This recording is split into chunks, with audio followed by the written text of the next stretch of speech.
नमस्कार दोस्तों, स्वागत है आपका विक्रम क्लासेस पर। आर के प्रीवियस ईयर से संबंधित हिंदी के महत्वपूर्ण प्रश्न। तो चलिए शुरू करते हैं अपने पहले क्वेश्चन से। प्रसन्न का विलोम है, सही आंसर है बी अप्रसन्न। जबकि खुश और प्रसन्न ये समानार्थी होते हैं। विषाद जो है ये हर्ष का विलोम है और दुख जो है सुख का विलोम होता है। अगला है परकीय का विलोम है, सही आंसर है सी स्वकीय। ज्ञानी का विलोम है, सही आंसर है ए अज्ञानी। दीर्घ का विलोम है, सही आंसर है ए लघु। जबकि इसका विलोम ह्रस्व भी होता है। छोटा का विलोम बड़ा होता है। सिख जो है नख का विलोम है और विस्तीर्ण संकीर्ण का विलोम होता है। अगला है ह्रस्व का विलोम है, सही आंसर है ए दीर्घ। लघु का विलोम है, सही आंसर है ए तथा बी दोनों। गुरु और दीर्घ दोनों लघु के विलोम होते हैं। गुरु का विलोम है, सही आंसर है ए लघु। जबकि इसका विलोम शिष्य भी होता है। महान तुच्छ का विलोम है।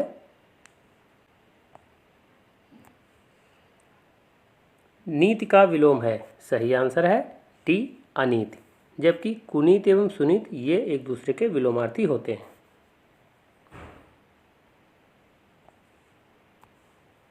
अगला है शोक का विलोम है, सही आंसर है बी हर्ष। सुख का विलोम दुख होता है। शांत का विलोम अशांत होता है। अगला है विघ्न का विलोम है, सही आंसर है सी निर्विघ्न। जबकि स्थिर का विलोम अस्थिर होता है। अगला है परिचित का विलोम है, सही आंसर है बी अपरिचित। शुद्ध वर्तनी का चयन कीजिए, सही आंसर है बी जाज्वल्यमान। तो आप देखेंगे जाज्वल्यमान में आधी जा और आधी ला का प्रयोग किया जाता है और ना के अंत में जो है हलंत का प्रयोग किया जाता है। अगला है निम्नलिखित में शुद्ध वर्तनी है, सही आंसर है बी सांप्रदायिकता। अगला है शुद्ध वर्तनी वाला शब्द है, सही आंसर है डी निरपराध। अब आप देखेंगे कि निरपराध शुद्ध शब्द होता है ना कि निरापराध। अगला है शुद्ध वर्तनी का चयन कीजिए, सही आंसर है बी अतिशयोक्ति। अगला है निम्नलिखित में एक की वर्तनी अशुद्ध है, सही आंसर है बी शुश्रूषा। जबकि शुश्रूषा, वेशभूषा और मनीषा ये तीनों शुद्ध शब्द हैं।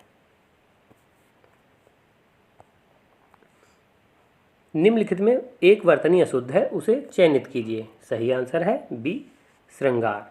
अब आप देखें श्रृंगार जो शुद्ध शब्द होता है वो इस तरीके से लिखा जाता है। जबकि उज्ज्वल, कवयित्री और श्रद्धा ये सभी शुद्ध शब्द हैं। अनुसुईया की शुद्ध वर्तनी है, सही आंसर है सी अनसुया।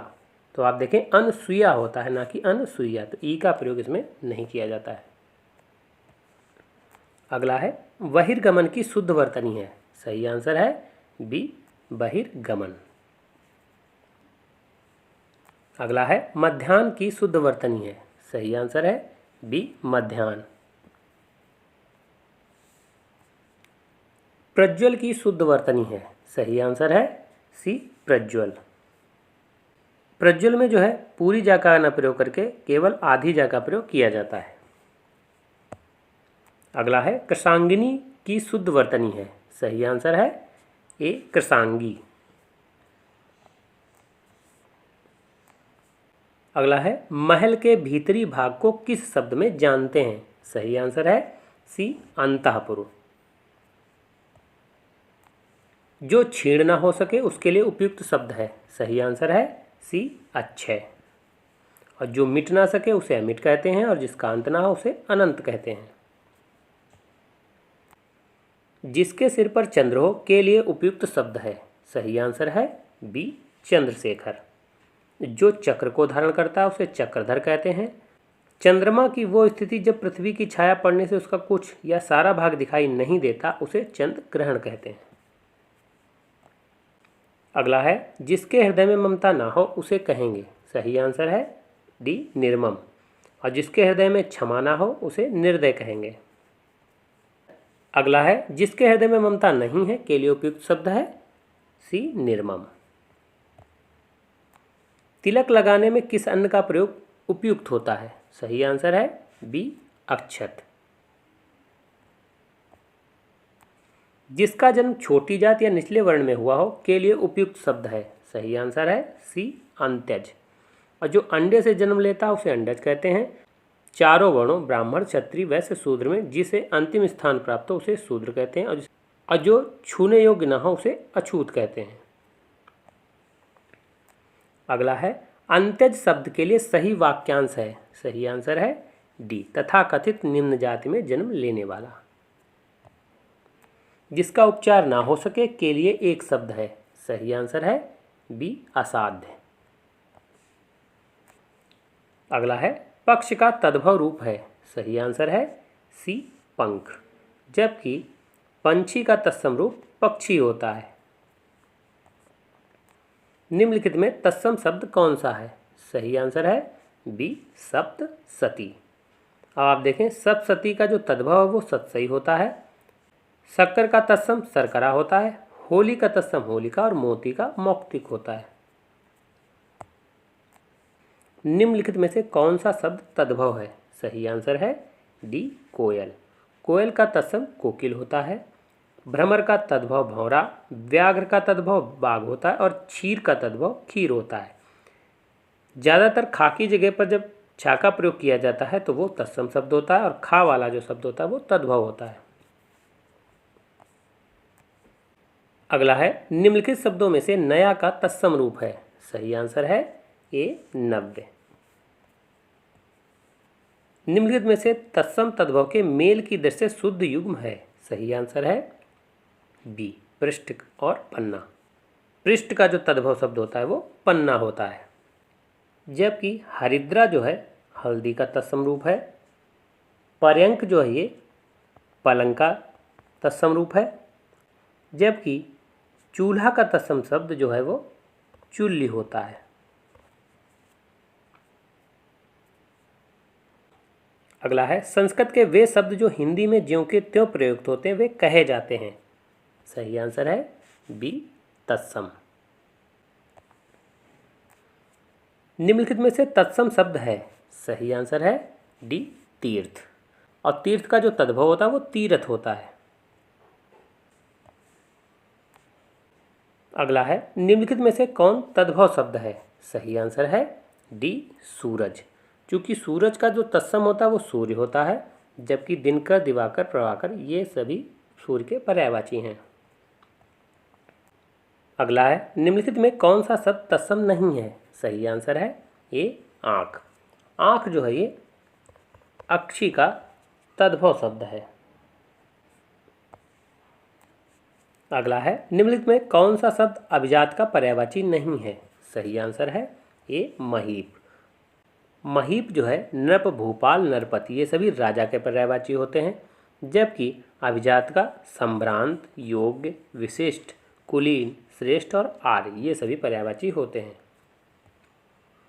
अगला है, शिष्ट का पर्यायवाची नहीं है? सही आंसर है सी आदरणीय, जबकि सभ्य सुसंकृत सुशील विनीत नीतिमान ये सभी शिष्ट के पर्यायवाची होते हैं, और आदरणीय का अर्थ होता है आदर करने योग्य।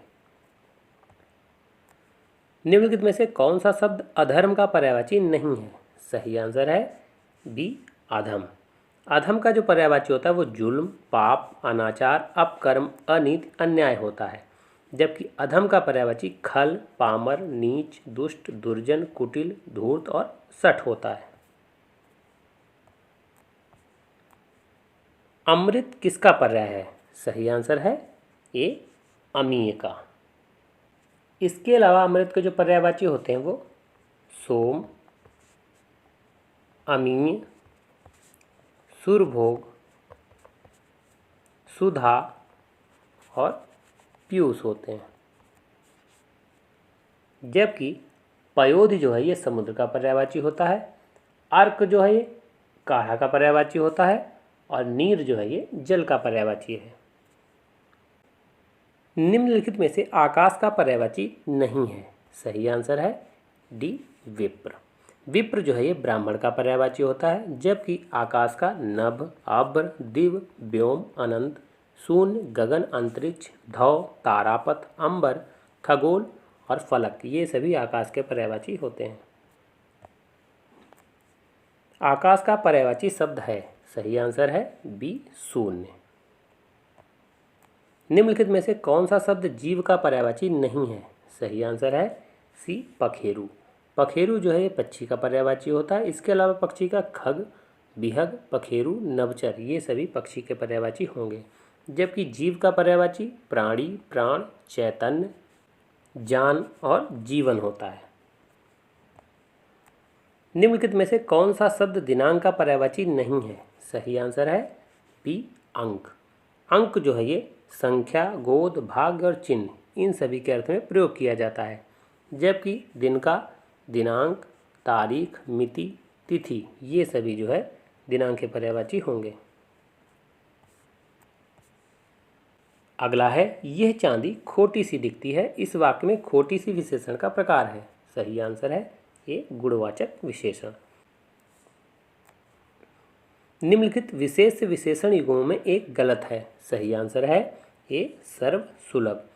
अब आप देखेंगे कि सर्व और सुलभ दोनों ही शब्द ये विशेषण हैं, जबकि आप देखेंगे कर्म, भाव और रोटी ये सभी संज्ञा शब्द हैं, जबकि निष्ठ, विहल और ताजी ये सभी विशेषण हैं। तो इसलिए जो है ताजी रोटी, कर्मनिष्ठ और वाह विसर्ग तो ये विशेषण विशेष युग्म सही हैं, जबकि सर्व सुलभ दोनों ही विशेषण शब्द हैं।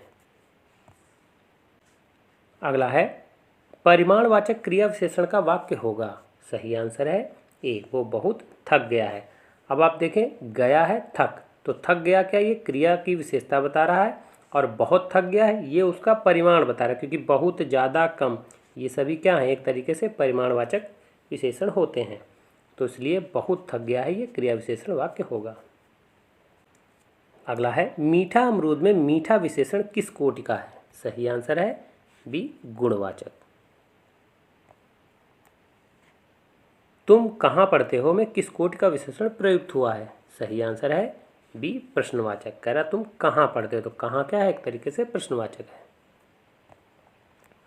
अगला है उस ग्रंथ में 500 पृष्ठ हैं, इस वाक्य में उस शब्द है। सही आंसर है सी संकेतवाचक विशेषण। संकेतवाचक विशेषण को ही सर्वनामिक विशेषण भी कहते हैं। उस जो है ये सर्वनाम होता है। लोभी किस विधि से निर्मित विशेषण है? सही आंसर है डी प्रत्यय विधि से। तो लोभी प्रत्यय विधि से निर्मित विशेषण है, क्योंकि लोभी में ई प्रत्यय जोड़ करके जो है इसका निर्माण किया गया है। अधोलिखित में से कौन सा विशेषण नहीं है? सही आंसर है डी राम और लक्ष्मण। आप देखेंगे राम और लक्ष्मण ये दोनों संज्ञा हैं, जबकि छोटा बड़ा, हरा पीला, 2 3 ये सभी विशेषण शब्द हैं। तो ये वीडियो कैसा लगा? अगर अच्छा लगा हो तो लाइक करें, शेयर करें, सब्सक्राइब करें। धन्यवाद दोस्तों।